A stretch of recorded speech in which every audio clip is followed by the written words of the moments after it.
और बड़ी खबर जिस पर लगातार हमारी नजर बनी हुई है, चुनाव आयोग की आज शाम 5 बजे प्रेस कॉन्फ्रेंस है और लोकसभा चुनावों की तारीखों का ऐलान आज होगा। 6 से 9 चरणों में अभी जो जानकारी मिल रही है उसके मुताबिक 6 से 9 चरण में लोकसभा चुनाव हो सकते हैं। पिछली बार याद होगा आपको 2014 में 9 चरणों में ही चुनाव कराए गए थे। लोकसभा के साथ 4 विधानसभा के चुनाव की तारीखों का भी ऐलान आज हो सकता है।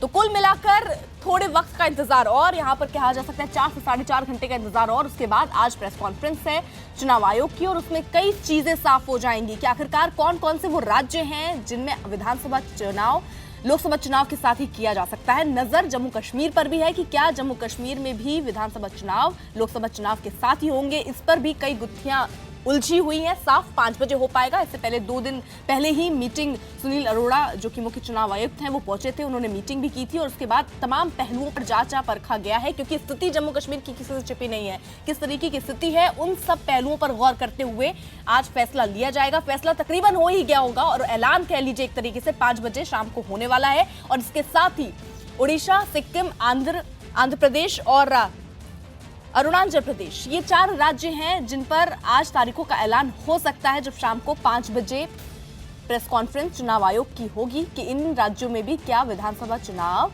जो है वो साथ में करा लिए जाएं और चरण कितने बार होगा, कितने चरण में ये चुनाव होगा, इस पर भी लोगों की नजर है क्योंकि 5 चरण में चुनाव होना थोड़ा मुश्किल है। जिस तरीके की स्थिति है, सेंट्रल फोर्सेस हमारे जिस तरीके के अलग अलग जगहों पर भी इस वक्त मौजूद हैं, उन सुरक्षा के लिहाज से उन पहलुओं पर भी गौर करते हुए भी इनको देखना होगा। कांग्रेस के पवन खेड़ा क्या कह रहे हैं इस पूरे मुद्दे पर, सुन लेते हैं।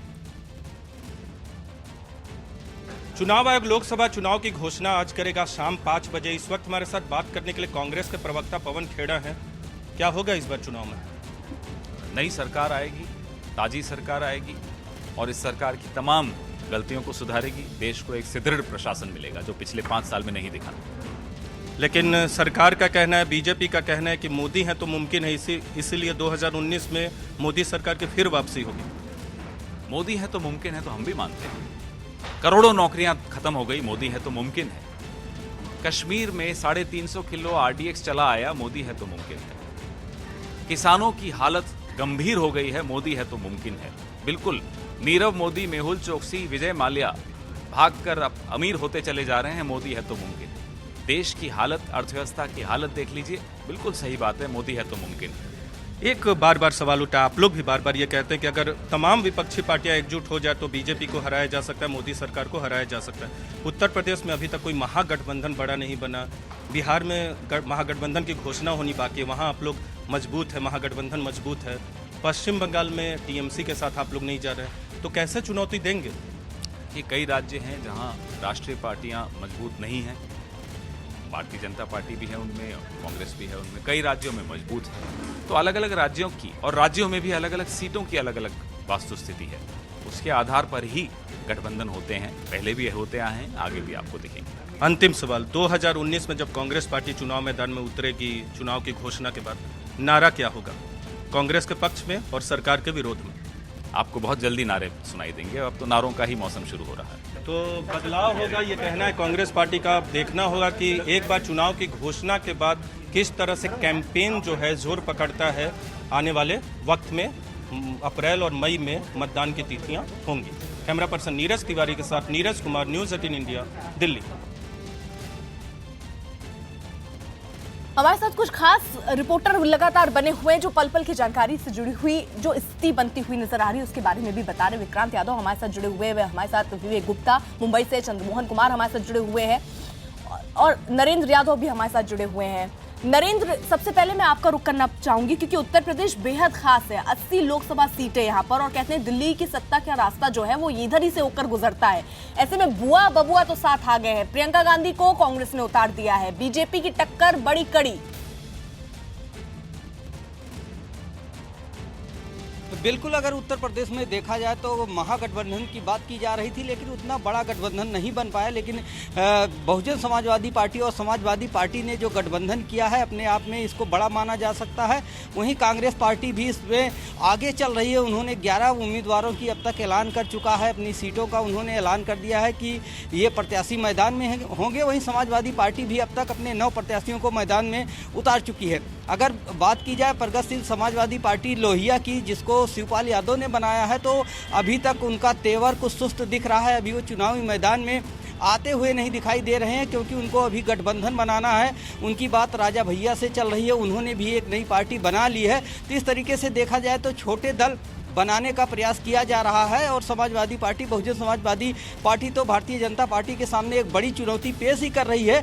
वहीं कांग्रेस जिस तरीके से आक्रामक है, तो इससे गठबंधन को ही एक तरीके से दबाव बनता हुआ दिख रहा है। अगर भारतीय जनता पार्टी की बात की जाए तो भारतीय जनता पार्टी लगातार तैयारियों में जुटी हुई है और अपने प्रत्याशियों को तलाश रही है। कई बैठकें भी हो चुकी है और तमाम चीज़ों पर मंथन किया जा चुका है। विकास के मुद्दे को लेकर भारतीय जनता पार्टी एक बार फिर मैदान में होगी और दावा है कि 50% से ज़्यादा वोट उसको मिलेंगे, जैसा उसका रिकॉर्ड रहा है उससे आगे बढ़ने का प्रयास किया जाएगा। तो इस तरीके से देखा जाए तो उत्तर प्रदेश बेहद ही अहम है और यहाँ पे छोटी छोटी पार्टियाँ एकजुट होने का प्रयास कर रही थी, लेकिन वो हो नहीं पाया है।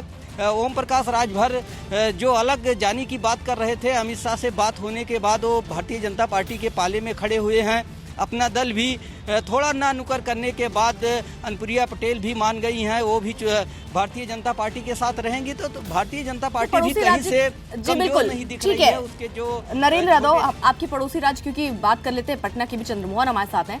चंद्रमोहन, जरा बताएं वहां क्या स्थिति बनती हुई नजर आ रही है राजनीतिक तौर पर? बिल्कुल, देखिए साफ तौर पर चुनाव का आज ऐलान होना है, लेकिन सभी पार्टियां अपने अपने हिसाब से तैयारी में भी जुटी हुई है। एक तरफ महागठबंधन है तो दूसरी तरफ एनडीए है। एनडीए के साथ 3 पार्टियां हैं, जिसमें बीजेपी, जेडीयू और एलजेपी है, जबकि महागठबंधन के साथ 6 पार्टियां हैं। और अब तक दोनों दलों में किसी भी पार्टी के जो उम्मीदवार हैं उनका ऐलान नहीं हो पाया है और ना ही ये तय हो पाया है कि कौन कहाँ से चुनाव लड़ेगा। तो सबसे बड़ी बात यह है कि सबसे पहले महागठबंधन और जो एनडीए के नेता हैं उनको यह समझाना होगा कि जितना जल्दी हो सके वो अपना पहले उम्मीदवार का ऐलान करें। लेकिन महागठबंधन में सबसे बड़ी पेच ये है कि जो 6 पार्टियां हैं उसमें लेफ्ट साथ में लड़ने के लिए अब तक जो बातें सामने आई है उसमें साफ तौर पर यह नजर आ रहा है कि वो साथ में चुनाव लड़ने के लिए तैयार नहीं है। तो वहीं हम के जो नेता हैं वो साफ तौर पर यह कह रहे हैं, जीतन राम मांझी, कि उनको ज़्यादा से ज़्यादा सीटें चाहिए। तो आरएलएसपी जो है वो जो पहले चुनाव लड़ी थी उससे कम सीटों पर समझौता करने के लिए तैयार नहीं है। तो महागठबंधन में पहले से पेच फंसा हुआ है। कांग्रेस इस बात को लेकर अड़ी हुई है कि जितने सीट पर आरजेडी चुनाव लड़ेगी उतना ही सीट पर उनको भी चुनाव लड़ना है, उससे कम पर वो समझौता के लिए तैयार नहीं है। तो महागठबंधन की ये बात हो गई। लेकिन एनडीए में जितने सीट पर बीजेपी चुनाव लड़ेगी उतना ही सीट पर सीधे तौर पर जेडीयू और बीजेपी के बीच में समझौता हो चुका है कि बराबर बराबर सीटों पर ये लोग चुनाव लड़ेंगे। बाकी रहा एलजेपी की, तो एलजेपी भी कहीं ना कहीं समझौता के मूड में है। तो सभी पार्टियां जो है अपने अपने तरीके से चुनाव की तैयारी में जुटी हुई है। लेकिन महागठबंधन में जो पेच है वो अभी भी कायम है और कौन कहां से चुनाव लड़ेगा इसका अब तक समझौता नहीं हो पाया है। तो इसकी भी संभावना है कि जो लेफ्ट है वो अलग से चुनाव लड़े तो 5 पार्टियां एक साथ हो जाएंगी। ऐसे में जो दोनों गठबंधन हैं उनको एक दूसरे के टक्कर देने के लिए तैयारी में। हालांकि बीजेपी के पास अभी 22 सीटें हैं, जबकि 6 सीट जो है वो अभी एलजेपी के पास है और 3 जो आरएलएसपी के सांसद थे वो अलग हो चुके हैं। तो इसमें अब जेडीयू जो है वो साथ में जुटती हुई नजर आ रही है। तो कहीं ना कहीं अभी एनडीए मजबूत है और ठीक है विक्रांत, देखिए यही है कि महागठबंधन की केवल हम बातें सुनते रहे। पहले सवाल उठा कि भाई इसका कोई चेहरा नहीं है महागठबंधन का, फिर ये होने लगा कि महागठबंधन बनाने के लिए कितनी कवायतें हुई वो आप और मैं, हमने दोनों लोगों ने देखी और पूरे देश ने देखी। लेकिन जो स्थिति है वो अभी वैसी ही है। तो क्या ये माना जाए कि इस वक्त जो है बीजेपी और उनके सहयोगी दल भारी पड़ रहे हैं हर जगह, हर राज्य में?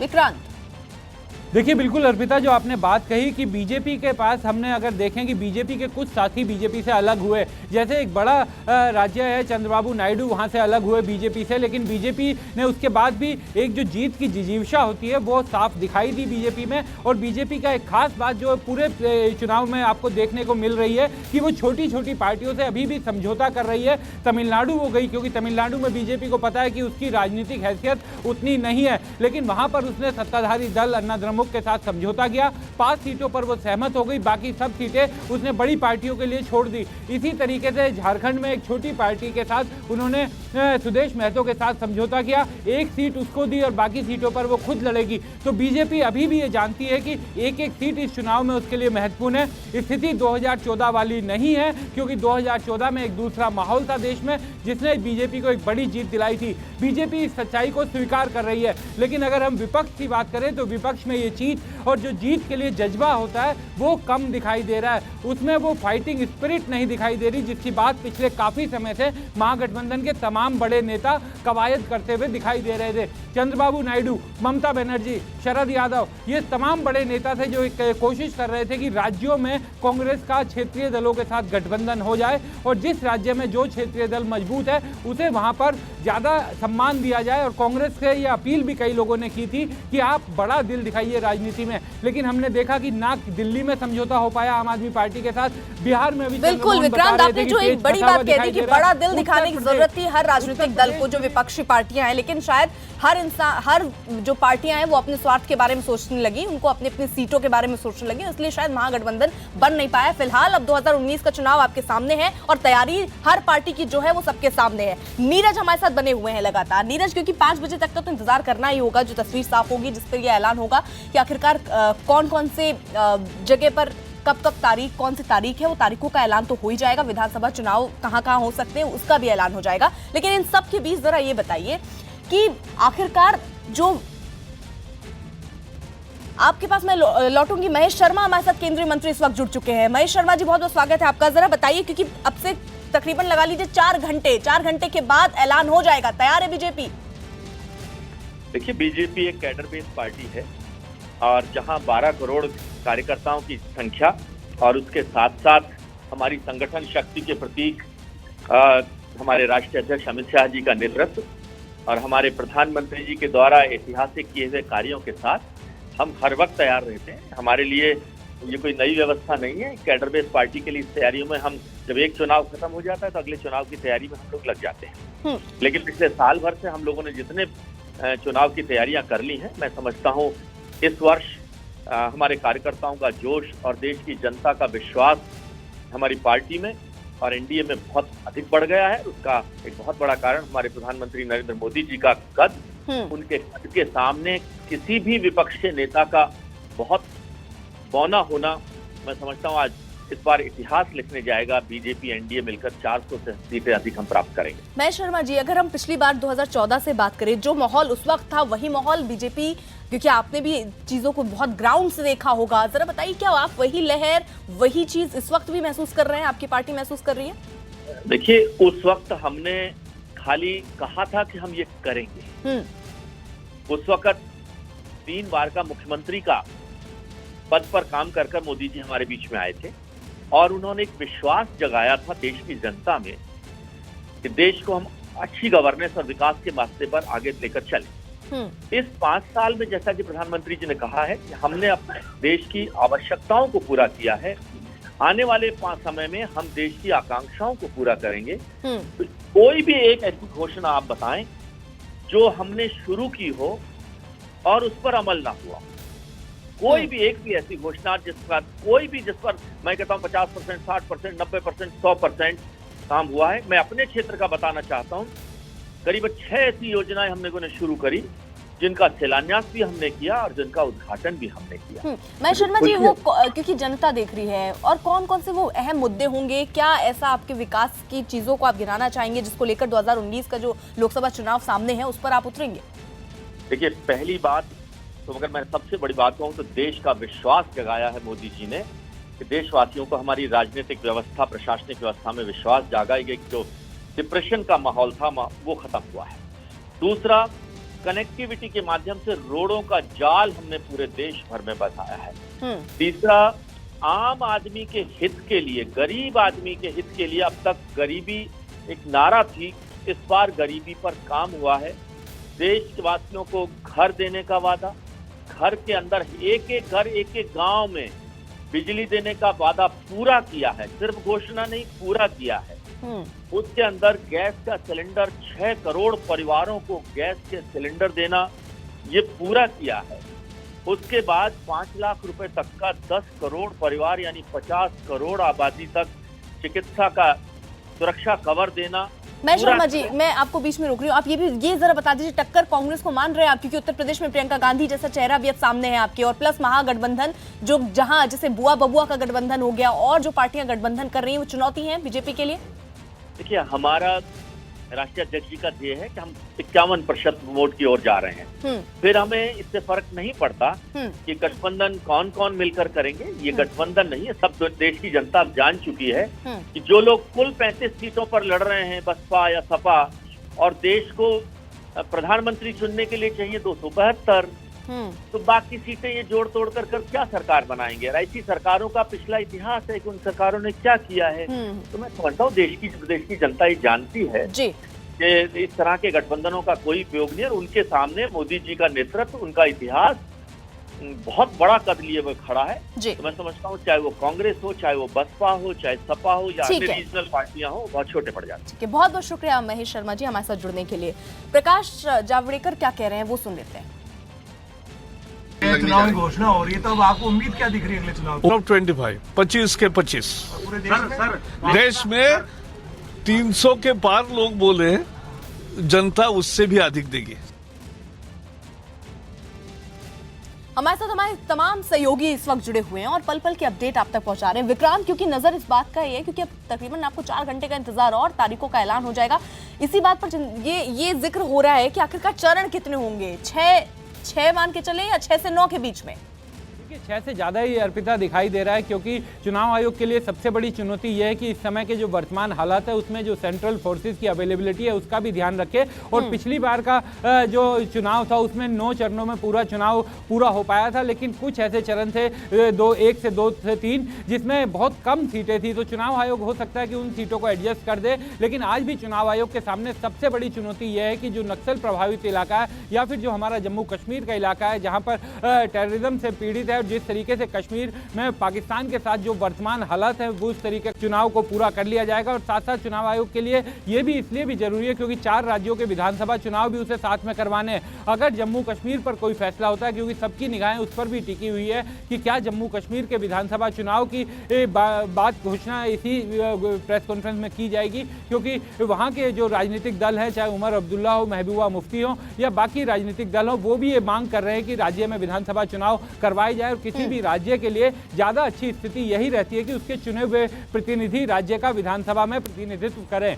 तो वो ये सब चीजें, दबाव, सब चीजों को देखते हुए चुनाव आयोग फैसला लेगा। अब कुछ ही घंटों की बात है जिसके बाद सब चीजें साफ हो जाएंगी। उसके बाद सब चीजें साफ हो जाएंगी। लेकिन एक चीज जिसके लिए अभी लंबा इंतजार करना होगा नीरज, क्योंकि कौन सी पार्टी का दबदबा कितना अभी बरकरार है, क्योंकि 2014 में जो लहर हमने देखी थी, क्या लहर वो अभी भी है। अब कुछ परिस्थितियां, कुछ तस्वीर बदल चुकी हैं। उनको देखते हुए राजनीतिक समीकरण क्या बनते दिख रहे हैं आपको? देखिए, इस पूरे चुनाव में सबसे पहले अर्पिता ये बताओ कि अब 4 घंटे का वक्त लगभग बचा हुआ है और 4 घंटे के बाद ये तय हो जाएगा कि चुनाव कितने चरणों में लोकसभा चुनाव की घोषणा करेगा और 4 राज्यों में विधानसभा चुनाव की घोषणा करेगा। इससे पहले आपको बता चुका हूं कि बड़े राज्य जो हैं, जम्मू कश्मीर, बिहार, उत्तर प्रदेश, पश्चिम बंगाल, वहां 5 से 7 चरणों में चुनाव होंगे। इसके अलावा अगर बात करें महाराष्ट्र और मध्य प्रदेश की, उड़ीसा की बात करें, छत्तीसगढ़ की बात करें और इसके अलावा झारखंड की बात करें, वहाँ 2 से 3 चरणों में चुनाव होंगे और बाकी जो राज्य वहाँ एक चरणों में चुनाव होंगे। तमिलनाडु, केरल, कर्नाटक, गोवा में एक चरण में चुनाव होंगे। पंजाब में 1 चरण में चुनाव होगा। दिल्ली में 1 चरण में चुनाव होगा। लेकिन अर्पिता, आपने बात की राजनीतिक तौर पे, देखिए 2019 का लोकसभा चुनाव जो होगा वो भारतीय राजनीति को परिभाषित करेगा आने वाले वक्त के लिए। सबसे बड़ी चुनौती प्रधानमंत्री नरेंद्र मोदी के लिए होगी, क्या वो वापसी करेंगे, क्योंकि अगर 2019 के लोकसभा चुनाव में नरेंद्र मोदी को बहुमत मिलता है तो 1980 और 84 के बाद ये पहली बार होगा कि कोई पार्टी बहुमत के साथ वापसी करेगी। आपको याद होगा 1980 में इंदिरा गांधी ने चुनाव जीता था बहुमत के साथ। 1984 में राजीव गांधी को ऐतिहासिक सीटें मिली थी जब इंदिरा गांधी की हत्या के बाद 404 सीटें कांग्रेस को प्राप्त हुई थी। लेकिन आज कांग्रेस पार्टी 44 सीटों पे है। दूसरी चुनौती कांग्रेस पार्टी के लिए होगी कि क्या 44 से कांग्रेस का दायरा कितना बढ़ता है। कांग्रेस पार्टी और कांग्रेस के अध्यक्ष राहुल गांधी ये बार बार दावा करते हैं कि उनकी पार्टी जो है सरकार बनाएगी बाकी विपक्षी पार्टियों के साथ, लेकिन गठबंधन अभी तक मजबूती से परवान चढ़ा नहीं है। हमारे वरिष्ठ सहयोगी विक्रांत जी जिस तरह से बता रहे थे, दिल्ली में गठबंधन नहीं हुआ, उत्तर प्रदेश में गठबंधन नहीं हुआ, हालांकि बिहार में गठबंधन मजबूत है, लेकिन अब तक वो सामने नहीं आया है कि उसका स्वरूप क्या होगा। और एक और महत्वपूर्ण बात, तमाम जो न्यूज़ 18 इंडिया के व्यूअर्स हैं उनके लिए, बिहार के लोग तैयार हैं, 5 से 6 चरणों में चुनाव होगा। उत्तर प्रदेश की जो व्यूअर्स हमें देख रहे हैं उनके लिए बता दें कि 5 से 7 चरण में वहाँ चुनाव होंगे। जम्मू कश्मीर में लोकसभा और विधानसभा एक साथ होंगे कि नहीं, ये अभी भी प्रश्न चिन्ह लगा हुआ है, लेकिन जम्मू कश्मीर में 5 से 6 चरण में चुनाव होगा। बंगाल की जनता के लिए बता दें कि वहाँ 5 से 6 चरण में चुनाव होगा। तो वक्त है 4 घंटे का बचा हुआ, उसमें कयास लगातार लगाए जाने हैं। लेकिन सबसे महत्वपूर्ण बात यह है कि 2019 का चुनाव एक बड़ा चुनाव होगा। 2014 की तरह नरेंद्र मोदी के लिए लहर नहीं है, लेकिन भारतीय जनता पार्टी का दावा है कि विकास के मुद्दे पे वो चुनाव लड़ेंगे। बिल्कुल, महेश शर्मा भी बीजेपी से जुड़े थे, उन्होंने 400 तक का आंकड़ा भी बता दिया। उन्होंने कहा कि 400 तकरीबन वो सीट ले आएंगे। अब विवेक, क्योंकि देखिए छोटे छोटे जो राज्य हैं बेहद अहम भूमिका निभाएंगे लोकसभा चुनावों के लिए। आप मुंबई महाराष्ट्र में इस वक्त मौजूद हैं, वहां की स्थिति, क्योंकि हम महागठबंधन पर चर्चा कर रहे हैं, बहुत कोई मजबूत महागठबंधन नहीं है, लेकिन वहां स्थिति जरा, क्योंकि वहां भी हम फूट की स्थिति जो महागठबंधन में देख रहे हैं, उसका कितना फायदा और नुकसान विपक्षी पार्टियों को और कितना फायदा पक्ष की जो बीजेपी एनडीए हो गई।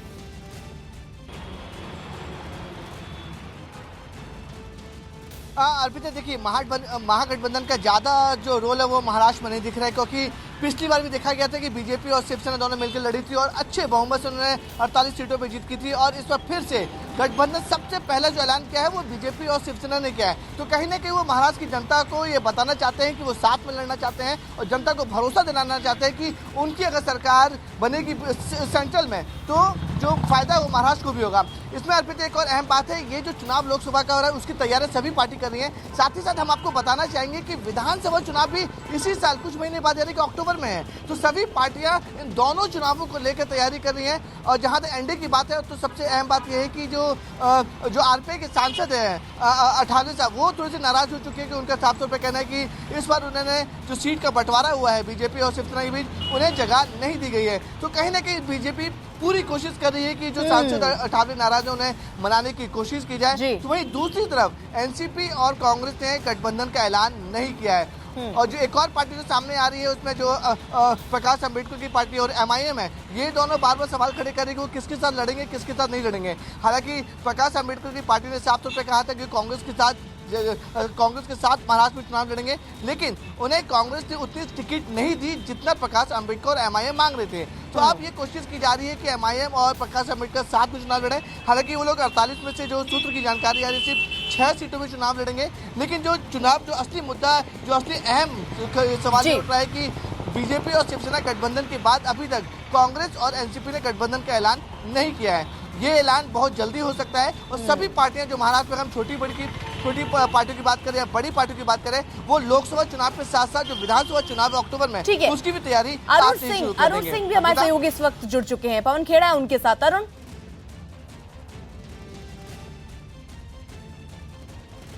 देखिए कांग्रेस पार्टी के लिए काफी क्रूशियल है ये चुनाव, क्योंकि 2014 में जिस तरह से ऐतिहासिक हार हुई थी उसके बाद एक मोमेंटम बिल्ड करने की कोशिश हुई है। लगातार कांग्रेस पार्टी के प्रवक्ता और नेता रफाल से लेकर तमाम मुद्दों पर अपनी बात रखते रहे हैं और एक महागठबंधन बनाने की कोशिश है ताकि मोदी को मात दिया जा सके। हमारे साथ पवन खेड़ा साहब हैं। पवन खेड़ा साहब, मुझे लगता है कि इतिहास की सबसे बड़ी चुनौती कांग्रेस पार्टी के सामने है। 44 आया था, अब उसको कहां तक लेके जाना है? ये चुनौती कांग्रेस पार्टी की तो है ही, लेकिन देश के सामने भी बहुत बड़ी चुनौती है। देश की तमाम संस्थागत जो ढांचा है उस पर हमला हुआ है, देश की अर्थव्यवस्था चौपट हुई है, नौकरियां खत्म हो गई हैं और आपने देखा किस तरह से कारोबार खत्म होते चले जा रहे हैं। तो ये देश के सामने चुनौती है और देश और कांग्रेस पार्टी इस चुनौती का मिलकर मुकाबला करेगी। एक और सवाल ये है कि महागठबंधन जो बनाने की कोशिश हो रही थी वो कोशिश लगता कामयाब नहीं हो रही है, तो कैसे फिर चुनौती का सामना करेंगे? क्योंकि प्रधानमंत्री मोदी की लोकप्रियता में कमी तो आ नहीं रही है, वो तो बढ़ती जा रही है जो सर्वे दिखा रहे हैं। महागठबंधन नाम भी मीडिया ने दिया उसकी कोशिशों के बारे में स्पेकुलेशन भी मीडिया ने दी और ख़त्म हो गया, ये भी मीडिया ही कह रही है कि अलग अलग राज्यों की अलग अलग स्थिति है। जहां हमारी राज्य इकाई को लगता है कि किसी गठबंधन का हिस्सा होना है, वहां हो रहा है। जहां राज्य इकाई पूरा विश्वास के साथ अपने आप चुनाव लड़ने को हमें कह रही है, हम वहां अपने आप चुनाव लड़ रहे हैं। क्या उम्मीद है? आप लोगों ने शुरुआत की थी, प्रोजेक्ट किया था कि प्रधानमंत्री बनाएंगे राहुल गांधी को। आज के दिन में जो एयर स्ट्राइक और पुलवामा राष्ट्रवाद घोषित कर दिया बीजेपी ने कि उनका मुद्दा होगा, अब भी आपको उम्मीद है कि राहुल गांधी को उस कुर्सी तक पहुंचा सकते हैं आप लोग? देखिए, मुद्दे इस देश ने पिछले 5 साल में बहुत देखे हैं। नोटबंदी की जो मार पड़ी अर्थव्यवस्था को, वो लोग भूले नहीं। नौकरियां, जो आपने 2-2 करोड़ नौकरियां करके 10 करोड़ का वादा किया, नौकरियां उल्टी आपने छीन ली लोगों से। आपने जीएसटी और नोटबंदी से आपने पूरा कारोबार चौपट कर दिए लोगों की। आपने राफेल में भ्रष्टाचार, सरेआम भ्रष्टाचार किया। आपकी नाक के नीचे आपने खुद मेहुल चोकसी और नीरव मोदी और विजय माल्या को भगा दिया। मुद्दे इस देश ने बहुत देखे हैं। किसान तैयार है, आज के दिन की इंतजार कर रहा था कि कब ये दिन आए और वो मोदी जी को गुड बाय कहें। मैंने सवाल पूछा था राहुल गांधी को लेके, आप सिर्फ मुद्दों की बात करते हैं। राहुल गांधी प्रधानमंत्री बनेंगे, आप लोगों की जो उम्मीद थी? तो ये तमाम मुद्दे उठाए किसने? राहुल गांधी ने ही उठाए हैं। देखिए, ये जो चुनाव है, मोदी बनाम वोटर है। वोटर के साथ राहुल गांधी हैं और राहुल गांधी के साथ वोटर। आप लोग डरते हैं क्या कि मोदी बनाम राहुल गांधी हो जाएगा तो कहीं हल्के न पड़ जाए? एक परिपक्व लोकतंत्र है, इसमें व्यक्ति महत्वपूर्ण नहीं है, इसमें मुद्दा महत्वपूर्ण है, इसमें वोटर महत्वपूर्ण है और उसमें वोटर से जुड़े हुए मुद्दे तमाम महत्वपूर्ण हैं। मेरा आखिरी सवाल आपसे पवन खेड़ा साहब, ये जो चुनाव आने वाला है, बहुत खराब टैली थी आपकी, 44 सांसद आप जीत के आए थे। इस बार उम्मीद कहां तक है आप लोगों की? इस बार मई में आपको एक सरकार ऐसी दिखेगी जो कांग्रेस की होगी, बिल्कुल मजबूत सरकार होगी, नई और ताजी सरकार होगी। पवन खेड़ा काफी कम शब्दों में अपनी बात रखते हैं, लेकिन इतना जरूर वो कह रहे हैं कि जो मई में सरकार बनेगी वो कांग्रेस की सरकार होगी, वो गठबंधन की सरकार नहीं होगी। माने कांग्रेस कहीं ना कहीं अब फ्रंट खेलना चाहती है। चुनाव के पहले कम से कम कोई राजनीतिक दल हार स्वीकार करता नहीं है, लेकिन 44 के आंकड़े को 272 तक ले जाना बड़ी चुनौती कांग्रेस पार्टी के सामने होगी। बिना सहयोगियों के होना ये ऐसा लगता नहीं है कि संभव है। सहयोगी जो है राज्यों में या केंद्र स्तर पर आप देखिए, एक तरह से बिखरा हुआ गठबंधन है। दिल्ली में आम आदमी पार्टी के साथ बातचीत विफल हो गई, किस तरीके से उन्होंने जवाब दिया वो सब भी हमने सुना, किस तरीके से बचने की उन्होंने कोशिश की वो भी हमने देखा। महागठबंधन, उत्तर प्रदेश जैसी जगहों पर अगर महागठबंधन बुआ बबुआ साथ आते हैं, वहां कांग्रेस की पूछ नहीं हो रही है, तो स्थिति कांग्रेस की क्या है वो सबको पता है। देखिए, निश्चित रूप से शुरुआत में ऐसा लग रहा था कि राष्ट्रीय स्तर पर अगर महागठबंधन बनता है तो वो एक संदेश जरूर जाता कि सारे विपक्षी दल इकट्ठा हो गए हैं, एकजुट हो गए हैं, वोटों का बंटवारा नहीं होगा और अब बीजेपी को चुनौती देना आसान हो गया, बीजेपी को हराया जा सकता है। ये संदेश भी देने में अभी तक कामयाबी नहीं मिल पाई। उसकी वजह है अलग अलग राज्यों में अलग अलग वजह है। अब उत्तर प्रदेश की आपने बात की, वहां समाजवादी पार्टी बीएसपी राष्ट्रीय लोकदल के बीच हो गया गठबंधन, लेकिन कांग्रेस को उसमें शामिल अभी तक नहीं किया गया। हालांकि बैक चैनल बातचीत चल रही है, तो वहां अगर 3 ध्रुव का मुकाबला होता है तो बीजेपी हमेशा फायदे में होगी, क्योंकि विपक्ष के वोट बटेंगे। पश्चिम बंगाल की बात करिए, अभी आप कांग्रेस लेफ्ट से अलायंस कर रही है, वहां तृणमूल कांग्रेस एक ताकत होगी, एक बीजेपी ताकत होगी।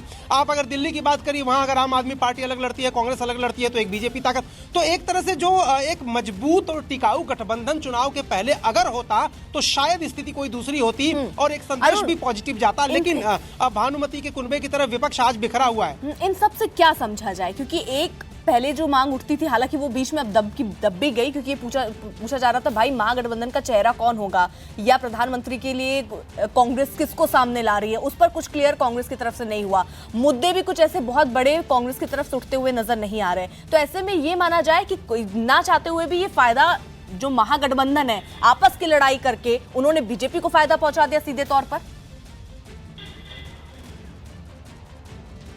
देखिए, महागठबंधन का चेहरा तो तब तय हो जब महागठबंधन का खुद चेहरा तय हो जाए। महागठबंधन में कितनी पार्टियां शामिल हैं, कौन कौन से दल उसमें आ रहे हैं, उनकी विचारधारा क्या है, कॉमन मिनिमम एक प्रोग्राम बनना था, उसके बारे में अभी कोई बात नहीं हो पाई। अब चुनाव की घोषणा आज शाम को 4 बजे अगर हो जाती है तो जाहिर सी बात है इसमें तेजी आएगी। और जो गठबंधन राज्य स्पेसिफिक, कांग्रेस ने पहले राष्ट्रीय स्तर पर गठबंधन बनाने की हामी भरी थी, उस पर बातचीत भी हुई थी, लेकिन हितों के टकराव है। कहीं किसी का काडर मजबूत है, उसको सीट नहीं मिल पा रही, कहीं सीट उसके पास है तो काडर मजबूत नहीं है, कहीं क्षेत्रीय दल ज्यादा प्रतिनिधित्व चाहते हैं। इन सब मुश्किलों और इन सब दिक्कतों के बाद अब ये तय हुआ है कांग्रेस पार्टी की तरफ से, जो एंटनी कमेटी जो कोलिशन देखने के लिए बनाया था राहुल गांधी ने, कि स्पेसिफिक स्टेट्स में अलग अलग लोगों से बात करेंगे, छोटे दलों से बात करेंगे। अगर आप उत्तर प्रदेश को देखें तो प्रियंका गांधी जब वहां गई थी तो उन्होंने महान दल से बात की, शिवपाल यादव के साथ साथ उनकी बातचीत हो रही है। तो बड़े दलों के साथ अगर गठबंधन नहीं हो पा रहा है तो छोटे दलों के साथ गठबंधन करके किसी तरह से अपना प्रेजेंस वहां पर बरकरार रखना है, कायम रखना है और कुछ सीटें जीत के आनी है। क्योंकि कांग्रेस को यह बात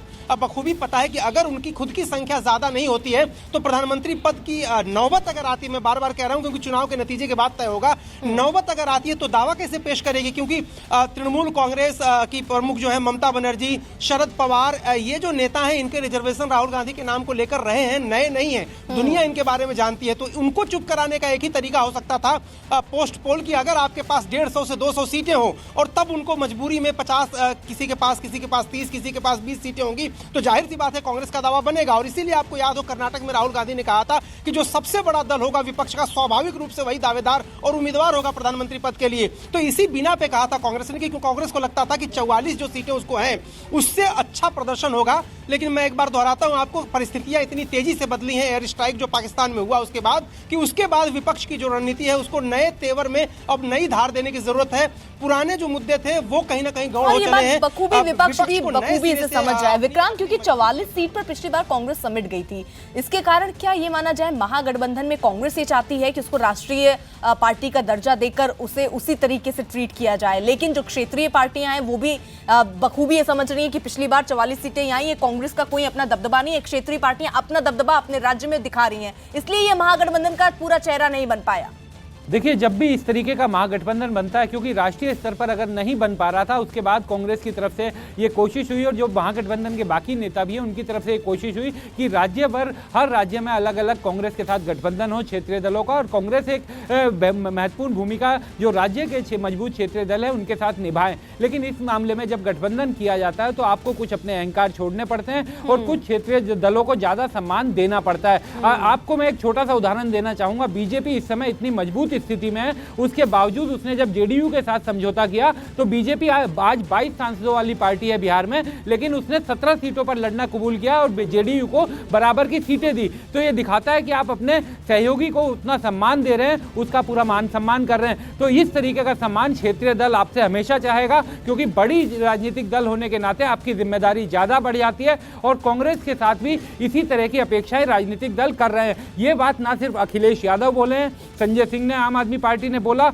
यहां तक कि तेजस्वी यादव बोले हैं कि कांग्रेस को बड़ा दिल दिखाना चाहिए। तो जब क्षेत्रीय दलों के नेता जिनके बूते पर आपको अपनी लड़ाई लड़नी है, क्योंकि आप अकेले बीजेपी का सामना करने की स्थिति में नहीं है, तो जो क्षेत्रीय दल इस लड़ाई में जो आपकी कथित लड़ाई है बीजेपी के खिलाफ उसमें आपका साथ दे रहे हैं, तो उस समय कांग्रेस अगर इस तरीके की राजनीति करेगी तो जाहिर बात है गठबंधन बनने मुमकिन नहीं है। उत्तर प्रदेश में अलग हो गए हैं, दिल्ली में गठबंधन की सूरत नहीं बन पा रही है, नहीं कोई रास्ता निकल रहा। बिहार में अभी चंद्रमोहन बता रहे थे कि अभी तक फाइनल नहीं कर पाए और बीजेपी इतने दिनों पहले अपनी घोषणा कर चुकी है कि इतनी सीटों पर लड़ेंगे। तो ये सब चीजें कांग्रेस के सामने बड़ी चुनौती 2019 के लिए है। ठीक है विक्रांत, अखिलेश यादव कुछ कह रहे हैं, उससे सुन लेते हैं, फिर लौटती हूँ आप सबके पास। अब समय कम मिलेगा क्योंकि चुनाव का समय आ गया है। लगता है 5 बजे कुछ ऐलान होने जा रहा है, लेकिन मुझे उम्मीद है कि समय पर जब कभी हम लोग पन्ने पलटेंगे कुछ न कुछ ऐसा इसमें मिलेगा जो हम अपने भाषणों में कह पाएंगे। ये सही बात है कि जब सूरज निकलता है तो सबकी हार हो जाती है। चुनाव आयोग ने लोकसभा चुनाव का ऐलान करने की पूरी तैयारी कर ली है। कैसी है तैयारियां पॉलिटिकल पार्टीज की, ये जानने के लिए, इस पर बात करने के लिए हमारे साथ पूर्व रेल मंत्री, केंद्रीय मंत्री पवन बंसल साहब मौजूद हैं। चंडीगढ़ से सांसद भी रह चुके हैं। बंसल साहब, कांग्रेस की और आपकी खुद की तैयारी कैसी है इस चुनाव को लेकर? इस वक्त तक जहाँ तक चुनाव की तैयारी का ताल्लुक होता है वो बिल्कुल मुकम्मल है। जो सर्वेस का काम नॉर्मली हम जब चुनाव का ऐलान हो जाता है उसके बाद करते हैं कि घर घर जाके देखते हैं, लिस्टें पकड़ा के कैंडिडेट जब तय हो जाता है, क्योंकि अब पिछले 5 वर्षों से चंडीगढ़ में ही था, इस कारण वो काम पहले ही तकरीबन शहर के कुछ सेक्टर्स को छोड़ के, जहाँ मैं समझता हूँ करने की ज़रूरत नहीं है, उसको छोड़ के गांव, कॉलोनीज़ और शहर के जो बड़े सेक्टर जिनमें ज़्यादा आबादी है वो सभी का हमारा सर्वे डोर टू डोर पहले हो चुका है। एक एक घर का किसी भी जो हेड ऑफ़ द फैमिली होते हैं उनके टेलीफोन नंबर्स भी अपने पास हैं। वहाँ की ये तैयारी पूरी है। जो पार्टी के बूथ कमेटीज़ बनानी होती हैं वो बना के उनकी मीटिंग्स होने लगी हुई हैं, अलग अलग जगह के किसको किस ड्यूटी पे रखना है। और उसके अलावा जो मीटिंग्स वगैरह की हैं, जो काम अब कैंपेन के हिसाब से शुरू हो जाता है। बस उसमें है कि अब मीटिंग सारा दिन हुआ करेंगी, बेशक वो इतवार हो, शनिवार हो, कोई भी दिन हो। अब कभी कभी होती हैं, हर वक्त नहीं होती। फिर तो सुबह से लेके शाम तक मीटिंग्स का चलता है। सुबह पदयात्राएं होती हैं, फिर शाम को मीटिंग्स होती हैं। ये तैयारी आप पवन बंसल साहब की तैयारी है या पूरी कांग्रेस की, देश की तैयारी आप बता रहे हैं? मैं चंडीगढ़ की ही जिक्र कर रहा हूँ। चंडीगढ़ में जिसका मुझे मालूम है, मैंने की हुई है वो है। और पार्टी की तैयारी कैसे? पार्टी के साथ है, पार्टी ही करती है ये काम, पार्टी की ही तैयारी है। और यह तैयारी में हिस्सा हूँ मैं उसका एक पूरा, वो हमारी मुकम्मल तौर पे यहाँ तैयारी है। चुनाव आयोग ने तय करना है कि कब चुनाव की प्रक्रिया शुरू होगी, किन तिथियों पे चुनाव होंगे। जहां तक भारतीय जनता पार्टी की बात है, जब भी चुनाव आयोग इन तिथियों को घोषित करेगा, पार्टी तैयार है। मोदी जी की नेतृत्व में सबका साथ सबका विकास, नामुमकिन अब मुमकिन है। जहां तक संगठनात्मक रूप है, अमित भाई शाह हमारे राष्ट्रीय अध्यक्ष के नेतृत्व में संगठन मजबूती से इस चुनाव में उतरने वाला है। अरुण, यहाँ हमने सारे राजनीतिक दलों के तकरीबन सुने और वो क्या बात कह रहे हैं। अगर आपने सुना हो, अखिलेश यादव किस अंदाज में क्या कह गए, भाप पाए क्या आप? देखिए, अखिलेश यादव कई बार ऐसी बातें कहते हैं, समाजवादी पार्टी के कई नेता इस तरह से कई बातें कहते हैं, दिमाग में उनके कुछ चल रहा होता है। जैसे आप अगर उत्तर प्रदेश की बात करें, 2017 का जब विधानसभा चुनाव होना था, आखिरी दम तक समाजवादी पार्टी ये कहती रही कि गठबंधन नहीं करना है, अपने दम पे चुनाव लड़ना है, और अंदर खाने बातचीत भी होती रही। तो अखिलेश यादव की जो मनस्थिति है, मुझे ऐसा लगता है कि वो गठबंधन चाहते हैं, कांग्रेस को वो समायोजित करना चाहते हैं। मुश्किल आ रही है, बीएसपी 6 सीटें छोड़ने को तैयार नहीं है। कांग्रेस की तरफ से जो आखिरी बातचीत हुई थी, उसमें ये साफ कर दिया गया था कि 15 लोकसभा सीटों से कम पर कांग्रेस पार्टी, राष्ट्रीय पार्टी, वो नहीं लड़ेगी। उनका दावा था कांग्रेस का कि अगर पश्चिमी उत्तर प्रदेश में प्रभाव रखने वाली राष्ट्रीय लोकदल को 3 से 4 सीटें अगर आप दे सकते हैं, तो कांग्रेस पार्टी, राष्ट्रीय पार्टी, उसको 15 से कम सीटें नहीं चाहिए। अमेठी, रायबरेली के अलावा 13 और सीटें थी। और अखिलेश यादव जो जानकारी कांग्रेस के सूत्र दे रहे हैं, 7 सीटें छोड़ने को तैयार थे, 6 सीटें बहुजन समाज पार्टी को छोड़नी थी, जो तय नहीं हो पा रहा है। तो अखिलेश यादव के लिए मुश्किल ये है कि अगर कांग्रेस को अलग करते हैं तो मुस्लिम वोटर जो है, जो महागठबंधन के साथ एक चंक में जाता, उसके बंटवारे का डर उनको है। तो पिछले लोकसभा में आपने देखा था कि परिवार के लोग ही चुन के आ पाए थे। इस बार उस टैली को बढ़ाने की उनकी कोशिश थी, लेकिन वो कोशिश कामयाब होती अभी फिलहाल दिख नहीं रही। हालांकि अगर समाजवादी पार्टी और बीएसपी के नेताओं से बात करेंगे तो वो 50 सीटें जीतने का दावा करेंगे, लेकिन ये बात तय है और तथ्य ये है कि अगर मुस्लिम वोटर उनके साथ नहीं जुड़ते हैं, जो कि राष्ट्रीय परिप्रेक्ष्य में कई बार कांग्रेस उनकी पसंद हो सकती है। लेकिन अरुण, ये बहुत मुश्किल भी नहीं है, क्योंकि देखिए, महागठबंधन अगर पहले नहीं बना तो बाद में बनने की भी संभावना है। लेकिन उससे पहले की जो गणित आप समझा रहे हैं कि कौन सा वोटर छिटक नहीं जाए, उसके बारे में भी निश्चित तौर पर 5 बजे के बाद से उतनी ही तेजी से वो लोग दौड़ने लगेंगे, जितनी तेजी से आप समझिए कि एक राजनीतिक दल बयानबाजी पर अपनी बात पलट लेता है। आप सब बने रहिए हमारे साथ।